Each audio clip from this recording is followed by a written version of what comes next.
I've been waiting for over a year to finally get my hands on one of these, and it is one of those things I call a unicorn. It is a floor plan that just almost does not exist anywhere else in the industry, and I can't wait for you to see it.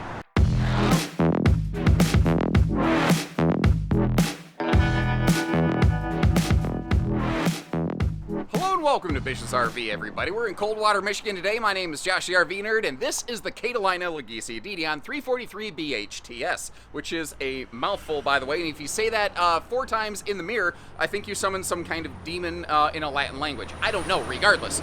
BHTS sounds like a bunkhouse, and by default it is, but this is a triple slide travel trailer with a almost completely industry unique ability to be outfitted instead of a bunkhouse with a true second bedroom slide. This is a, as we're seeing it here today, basically a 2 queen bed slide European efficiency model. Front full bedroom with full closet slide, rear bedroom with a slide with its own dedicated closet space and some nice open floor space to actually be able to get dressed, which is kind of cool.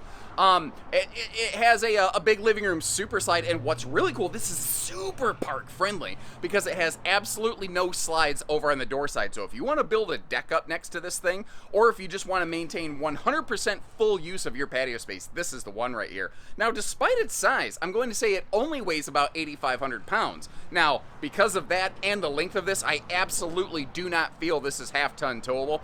And frankly, I think this is a model that will be best utilized at a seasonal kind of site. It's not a park model. It's not a destination trailer. It is, in point of fact, a fully self-contained traditional travel trailer. But the layout is very much something that I think will be very conducive to pulling it somewhere, leaving it parked, and then kind of coming and going, on weeks or weekends here or there, or using it as something like a summer home to get out of the house a little bit. Like I said, not everybody is looking for something with bunks. Or what if you're a couple? Maybe you have an adult child with special needs. Maybe your dad lives with you as he's gotten older or something like that, or a mother-in-law or something like that. It's a camper that could just work in areas where no other trailer can possibly do the same job. So starting right over here by the entry door, I want to give them some credit. They're actually including some form of a window in the door. Now, it's not a full viewing window. This one does lack door side window coverage. I try to be very frank and very fair and candid about things. The fact is, though, they are one of the, it seems like seemingly smaller and smaller number of manufacturers in this class and category actually including a window of any variety in the entry door. Now, if you did want a full viewing window with or without the shade, you wanted to switch that out. That's what I call screwdriver work. Frankly, that's a pretty easy thing for us to accomplish. Now, these generally have a way of looking and feeling a little bit bigger on the inside. Catalinas do, because of the fact that they have that light, kind of like sand-colored wood palette going along a palette-colored wood palette. Anyway, sorry, I'm just entertaining myself over here. Never mind me. But also due to the fact that they have a little bit taller 6'9" ceiling height. And I'm moving you slow here. What we're doing right now is we're sitting in one of the seats in that hide-a-bed that we looked at. We're going to get to see this opened up in just a minute here, but I just want to kind of give you a look all the way around. A couple other key little notes. When you sit down, you see different things. Like in the kitchen directly, you don't see a lot of outlets. They put some in the overhead cabinet space here. I would rather they be down closer to the countertop level, but in this model, there's not a lot of counter space, with an open wall. Now, there's counter space over here with an open wall, but it's behind the oven, so it's not really useful. So I think they did the best they could. Now, one of the other things that they do on these is it's one of the simple, smaller vent fans, but they do actually include a powered ceiling vent here in the living room area, and that also does have that stovetop vent hood that you see over there. They're not letting the one do the job of the other. And if you wanted to upgrade that vent hood, just like the window, that's screwdriver work. That's easy, easy stuff. Now, you've got a couple different options in terms of how you can outfit the air conditioning on this one. Standard, even though this is a giant trailer, because all of the Catalina Legacies start with 30 amp service and a 13,500 BTU air. That's how this one starts. You can upgrade that to 15. You can upgrade this to 50 amp. You can add a second air conditioner if you're so inclined. So there's really 4 different air systems that could be outfitted on this one RV. We're looking at the standard 12 volt DC compressor fridge, which for a model like this, that at least the way that I see it, it seems like it's an RV that's going to be more park use than boondock use. Now, I could be wrong, and if I am, let me know. I'm just a stupid Midwestern boy who doesn't get it all right. I could be totally wrong on that. But there is a gas electric two-way swaption that you could apply to this, and there is an available factory solar package as well. Now you can see like your pantry's over there kind of on that rear divider wall. We'll get back and open all this stuff up in just a minute. And again, I try to be fair. At a glance, when you're standing at this angle, it looks like that slide side window opens for airflow, doesn't it? I'm aware that it looks like that, and I'm not trying to present it that way. If I move a little bit, what you're actually looking at is the slide out seal and flange on the slide behind us. But when you stand like right here, it sure looks like that window opens up for air. I'm not going to let an assumed truth go, without being spoken. I always try to give you all the real information that I can. Now, here in the bathroom, they did have to go with a radius shower just due to the space that's available right here. You notice my little head popping up in the corner. The good news is my head's not popping up in the skylight because of that taller ceiling. I do have plenty of room there. Now, I also kind of thought this little space over here might be nice for like a place to maybe hang some brooms or something like that. You could obviously add some towel hangers on the wall. But it's a flex function space, but the whole area is not quite big enough for a rectangular shower. Now, speaking of space, here's a look at my long-legged self sitting on that toilet. It's tight, but it's all right for me, but I'm not the fluffiest dude. If you are a little bit more of a fluffy kind of person, if you're more of a Kung Fu Panda, it might be a little bit of a challenge for you. So keep that in mind. Now, back here, this is where things really get interesting because what am I looking at? Okay, sorry. It looks visibly, wow, man. I wonder if you're seeing that on camera. It looks like there's a bubble in the wall right there. There's not, but boy, did it look like it. Okay, anyway, sorry. If I see something, I'm going to say something. I love this. Just, whether it's the bunk room or the bedroom, you've got this nice little lights out space over here. And again, I'm going to show you this rear room two ways. First right now is the optional second bedroom.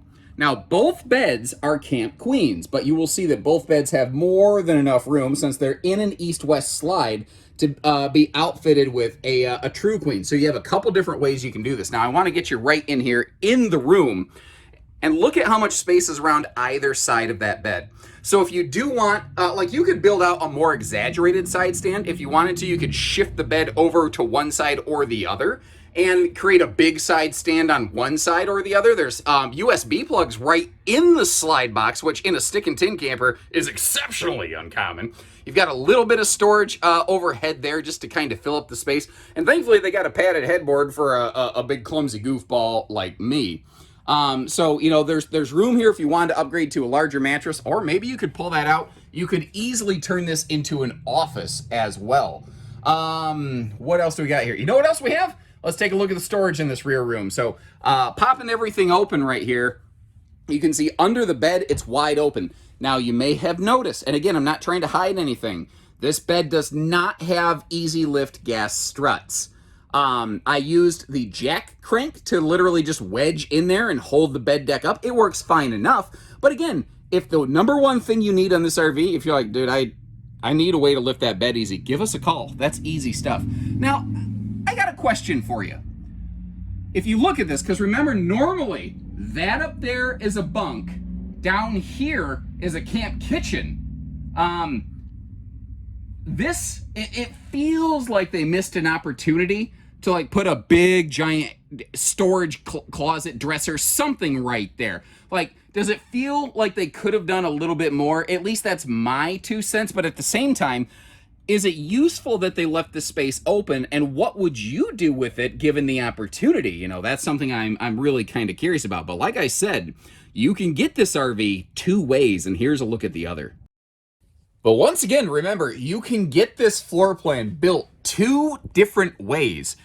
You have your choice between a true second bedroom and I guess a very common slide-out bunkhouse arrangement. I'm not going to dive into this in the full detail that I normally do because I think folks get the idea that those are, a pair of, I call them converter cubes that they can open up basically, and you can create like 2 big beds down here, so you could have 4 individual sleeping spaces back here, which is very cool. You could totally get those out of the way, which makes this very well suited in the bunkhouse arrangement to convert over into an office arrangement. So, you know, if you are looking for an office conversion, you may actually want to look at the bunkhouse setup on this, because when you can get those cushions out of the way, you can very easily change this into like a desk space. That top bunk is what I like to call the move bunk. Get out the way, and you can lock that up in place. Although, I personally feel when you're traveling, you should probably have that down, even though it bounces a little bit. My worry is that when you're traveling, you've got those little, you know, latches, the little bullet latches that slide in there and kind of lock everything in place. Even though there's no reason it should happen, I've always been a little bit paranoid about those things wiggling loose and then wham, that thing dropping really hard down there. But like I said, it's cool that you have a couple of different options. And remember, when you get this one built in the bunkhouse arrangement, you also pick up an outside camp kitchen. So it truly almost is 2 very different floor plans that just share a living room and a bedroom. Now, back in second bedroom mode, either way, you're going to have that sliding pocket privacy door right there. You couldn't see it from the other direction, so I want to make sure you got a good look. And I'm just going to ask you one last question here. Which version of this room do you prefer? Would you rather see it in the second bedroom like this, or would you prefer the standard bunkhouse arrangement? There's not a lot of true 2-bedroom travel trailers out there, which kind of surprises me because we actually get a lot of requests for it. But I think it's because a lot of people can take a bunkhouse and make it work in a 2-bedroom fashion, you know. It occurs to me as I Michael Jackson hee moonwalk my way back here that we've already kind of seen the living room from this angle. Although I do want to mention these giant smother your husband pillows that these Catalinas come with. Just giant pillows. I don't know why that's their thing, but they are all about these giant pillows. Anyway, what I want to showcase for you here, let's start down here at the dinette and take a look at the storage.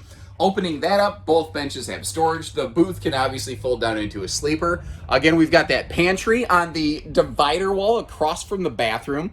We already kind of talked about the fridge, but the way this fridge is bigger, by the way, is that it's deeper. The gas electric 2-way fridge isn't smaller in terms of height and width. It's just not as deep as this one. Good wastebasket space below that peninsula countertop, and that has a big farm sink in there. But you may have noticed how these sink covers kind of perfectly marry up so that you can have maximum counter space if need be. Now, what we're looking at here is the optional trifold sleeper sofa. The standard in this floor plan is actually a jackknife storage sofa with like a big storage chest and what I call simulated cinema seating with like a fold-down armrest in it. I like this hide-a-bed just because it's a little more comfy to sit on. And when we were panning around on that footage, did you notice how that TV can pivot around? So if you do need a little bit more of a better entertainment center, you know, an easier no neck wrecker angle on something like that, you can come up with that fairly easily. Actually, let me give you a little bit better look at that. So to give you a reference point, I'm sitting dead in the middle of the sofa right now, not the left or the right, but enough to give you the idea either way. The TV pivots around. So if you wanted to, say, slide to the right side and kind of lean back and lounge a little bit, it's not too bad. Do you necessarily want to spend all day, every day here? I don't know. That's up to you guys. I do at least appreciate, though, that they're including that nice little electric space heat and Tootsie Toaster, although it's high enough, depending on how tall or how gravity-friendly you are, that could be used as a little bit of a backside burner. And then finally, moving forward, before we close this thing up for road mode, you notice how you have private bed spaces on the front and the rear of the RV. So let's say that you don't have like one big teenage kid or adult child. You don't have the mother-in-law or, you know, dad's not living with us or anything like that. What if you're just a happily married couple, but one of you likes to stay up much, much later than the other one? Or what if one of you has a snoring challenge and sleep apnea or something like that? I've had couples specifically come in and ask for a separate bedroom just because of that. Like, that's a real thing that can happen sometimes. So there is some benefit here. Now, this bed slide is exactly the same as we saw before. It is a Camp Queen in its default format, but you have the same width. You can get a wider, longer mattress if you want. You've got the side stands, the USB plugs. There are household outlets right next to it. So if you want to put a stand here for something more substantial, you could do that too. The thing is, though, this front bedroom, where it differs a little bit, is it has a chunk more built-in dedicated storage. So first of all, let me just take a seat over here. If you're laying in bed at night, this is basically what you're looking at, although you've probably closed the door at that point. You see the TV hookup sticking out. I'm guessing the intent is to mount a TV above the window right there. Just a little bit of a guesstimation, however. Opening up the bedroom storage here, that's where this one shines. And where this is really uncommon, it's a stick and tin travel trailer with a stackable, capable washer-dryer bedroom. That's extremely uncommon. And because it has that big, deep, bullet-shaped nose, it has an exceptionally deep front closet with some extra shelving kind of built in behind there. Now, just like the back bedroom, there is full storage below the bed. It doesn't have struts. Again, though, that isn't something that's necessarily extremely difficult for us to tackle for you. And by the way, like I said, there's 4 different air conditioner configurations. What we're looking at here today is a 15,000 BTU main air, 50 amp upgrade that is second air ready. So if you wanted a second AC, that's where it could install.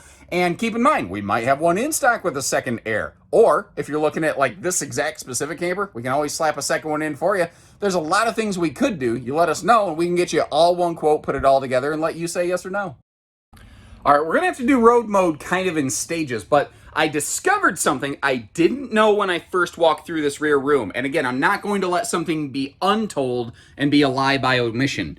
This Camp Queen bed back here, I said that you could go wider because there's extra room still in the slide box. And I'm sorry if I'm making you motion sick. I'm trying to go slow to show you around the corner, extra room.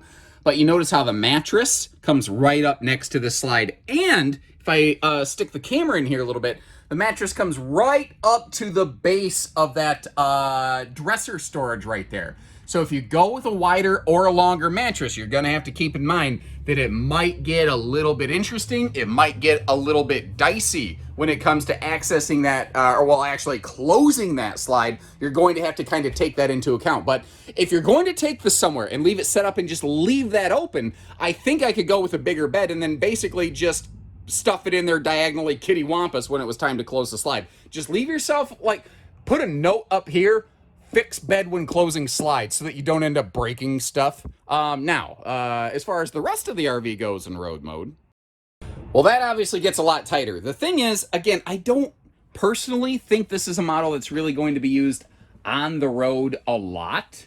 I could be wrong. I've been wrong before. My wife will confirm that. I did something wrong before I woke up today. Now, depending on what you do here, you may or may not be able to maintain bathroom access. If you notice, you're gonna have to be awful thin to squeeze in that. But if you fully open the bathroom door and somehow secure it in transit before you close the slide here in the living room, you might be able to maintain bathroom access. But again, you're still doing the butt scoot boogie to get your way around the booth dinette here.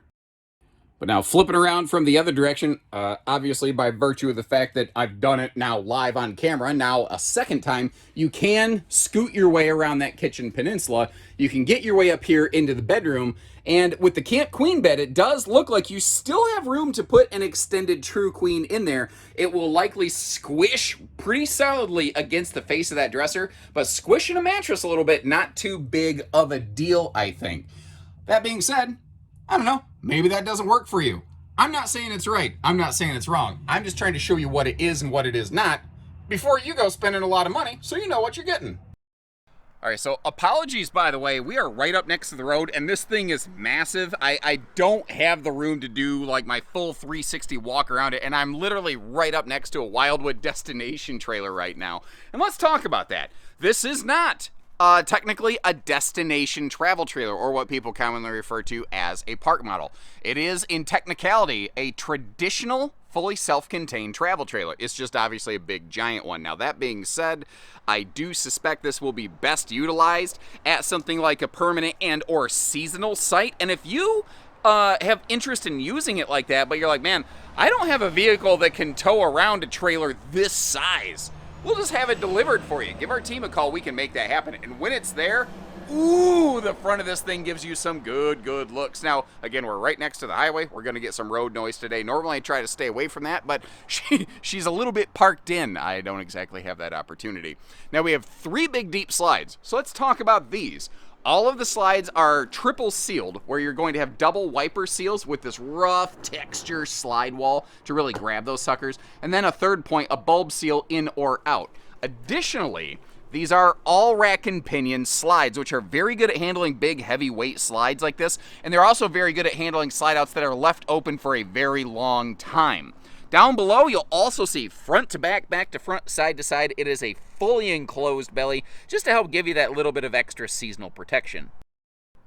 Now, the one thing this RV doesn't have, and I'm going to, like I said, I'll show you the good with the bad. My goal is always to be fair with this stuff. And again, if you appreciate that, if you're new with us, hit the subscribe button. I'll always do my best to shoot you straight. We have so many different RVs, I don't have to try to smoke screen you into something like this. What I'm getting at, it does not have a full, true pass-through compartment because of what we saw with the closet up there in the forward bedroom.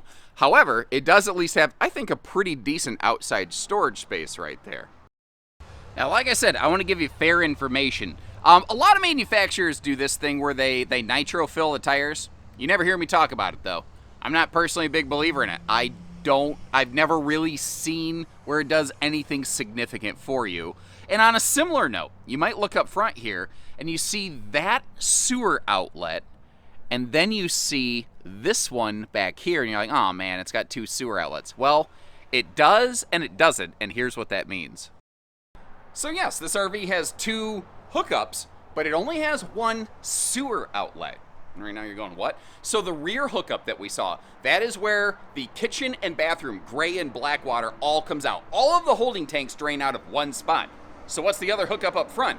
This RV has washer-dryer prep, but it does not have an onboard holding tank. If you choose to add a washer-dryer to this, then basically you're going to want to have like an on-site sewer hookup, and it will just straight drain out as it comes out of the washing machine. It doesn't have an onboard kind of intermediate holding tank right there. So the gray water capacity that you see on this is 100% kitchen and bathroom full gray water use, which is why this actually has more gray water than like black or fresh or whatever.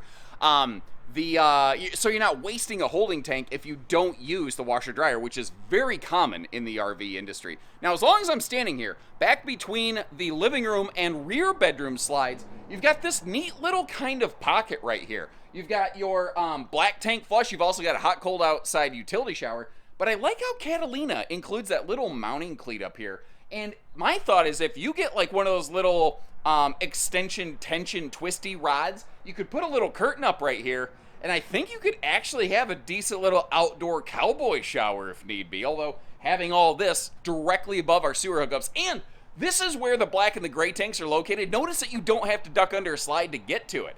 So do you have to duck under a slide to get to to hook up the gray for the washer dryer? Yeah, but because it's a straight pipe, you never have to like drain it, or like you don't have to climb under it and stuff like that. You don't have a pull valve or stupid things like that. So I think for what they had to do here, I think this was really well executed. But what is your take on this whole setup? But if you'll excuse me, my wife has just invited me to lunch, and she even offered to let me pay for it. And that's a deal I don't think I can refuse. We'll be back in 2 and 2, as Chuck Woolery used to say. All right, one full belly later, we are back in action here, baby. The rear cargo rack is something that they standardized on here. That has about a 250-pound rating, but you need to keep in mind that's before the spare tire is applied here. Now, I see a lot of different RVs, and sometimes little details get a little fuzzy on me. Last I recall, a spare tire was actually an optional item on one of these. That may have changed. Again, I'm having a little bit difficulty recollecting. So if that's something that you're really concerned about, definitely ask about that before, you finalize your paperwork. Now let's look at a couple detail items here. If you look at this from the outside, at a glance, it sort of looks like they left the awning short, but there's kind of a reason for it. Remember, by default, this has a camp kitchen door in the way. When you get it built with the bunkhouse, you also get a camp kitchen, which, as you just saw, even a tall guy like me can slide right under that door and not worry about banging my head. And I think this camp kitchen is very well appointed as compared to what you often find on a stick and tin trailer. Not always, not every time, but you know, this one, I think they've gone a little further, they've done a little better. I wanted to open that upper cabinet up because, first of all, a lot of outside kitchens don't have good outside cabinet storage, and you're getting that same kind of attention to detail here. Some handy power outlets in case you want to power up a blender or something like that. Maybe it's a margarita o'clock kind of situation. Or if you're just more of a brown bottle kind of person, you've got the old Barley Popinator 37,000 series over there. Same sealed edge countertops all the way through. That is a real sink with a real drain. The one thing I will tell you is because the RV is so large and it's heavy enough, it's on a taller, thicker chassis. So this camp kitchen does sit a little high. If you're going to have a big RV like this at a permanent and or seasonal site though, I could totally see someone having like a one step up little kind of mini deck or landing platform right here. I think that would work great. Although if you have had yourself a couple of drinks, I don't want you to slip off the edge and roll an ankle. I could see that happening. This is also, I think, really, really smart. I like sectionalized drawers, but the wider space in the middle for stuff like spatulas, to me, that's brilliant. And notice how they haven't gone with the conventional kind of, you know, 2-burner cooktop or whatever where the flames can blow out real easy on that. Instead, they've gone with a nice little griddle here, but you see those little blue things that are sticking out, those little, you know, levers? That's a little safety lock so that if you do have stuff on there and somebody bumps it, it doesn't go flying shut and, you know, knock stuff off of there, or it doesn't accidentally slide open, you know, like and bang on the inside of the door in transit. Overall, I really like their camp kitchen, but I also really like the second bedroom arrangement. And once again, I don't know which one I would personally go with. I wish I could kind of combine the two, but, you know, physically that wouldn't work. Now, in case you were curious, you noticed the costume change there. I recorded that footage, and I've been waiting for this RV to come in for so long. It was cold camp season when I first recorded that. Now, we're looking at the optional second bedroom version again. The good news is you still maintain the propane cooker hooker coming off the side right there. Yes, you do. And we've got Uncle Gary's drunken leash latch over here just in case he has himself one too many and tries to go wandering around the campground in his underoos again, wearing his Crocs socks and undies. Whew. Yeah, we're still settling out of court on that last one. I want to share with you one of my favorite little things that Catalina does. And it's simple. But it's this just aluminum flange, basically, the fender flare right there.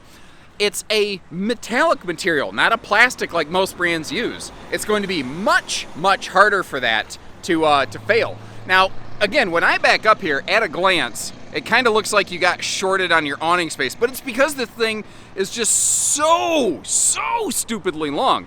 Now again, I don't use fisheye camera lenses when I do my video reviews, so I don't know if I can back up far enough without standing in the road to get the whole thing in the shot at one time, and I don't know that I really want to try. Because as you can hear, I'm right next to the road. But, if you look at that, that does have a huge awning. It is not short of awning space whatsoever. You got plenty of room under that for a picnic table, and with no slides on the door side, you have just, you know, again, if you want to build a deck onto it, if you want to take those stable steps off, which is literally as easy as pulling 2 pins, by the way, you can do it. Now, the awning itself actually has one of those multicolor strobe pattern, like disco light kind of systems that, you know, you can induce a seizure in somebody if you're not paying attention. Also, this has the Miss Piggy Hi-Ya Karate Chop anti-slam door on it. To, you know, if it is a windy, gusty day, it won't just slam against the side of the RV. Now, Pete the dog is overlooking the magnet holdbacks on these baggage doors. You see the protected hinge on the baggage door as well. So if it is freeze and thaw season, the water can't get in here as easily and spring that out. One hand easy operation, but once again, we don't have that full pass-through, again, because of what they've done in the closet. That's actually the back of the closet door that we're looking at right now. So, wow, that was loud. How you use this space really might vary. So let me know what you think about the old Catalina 343BHTS over here. Would you like it in the bunkhouse variant? Would you like it in the 2-bedroom like we're looking at right here? I have some footage of this last year that will more greatly detail the bunkhouse version of it, although I did manage to splice in some footage on this one, recorded much earlier in this year, in case you hadn't noticed the hat and the jacket and the gloves. I didn't record that just last week. I've been waiting for this thing to come in, crossing my fingers, and finally it showed up. So let me know what you think about her. And normally I would say there's links in the video description to check something similar to this. I don't think there's anything else really similar to this. I think this is a unicorn. I'm not personally aware right now of another true 2-bedroom travel trailer like this. If you are, please leave me a comment. I'd love to look that thing up, and who knows, maybe I can get that thing on camera. And until next time, take care, stay safe, have fun, and happy camping, everyone.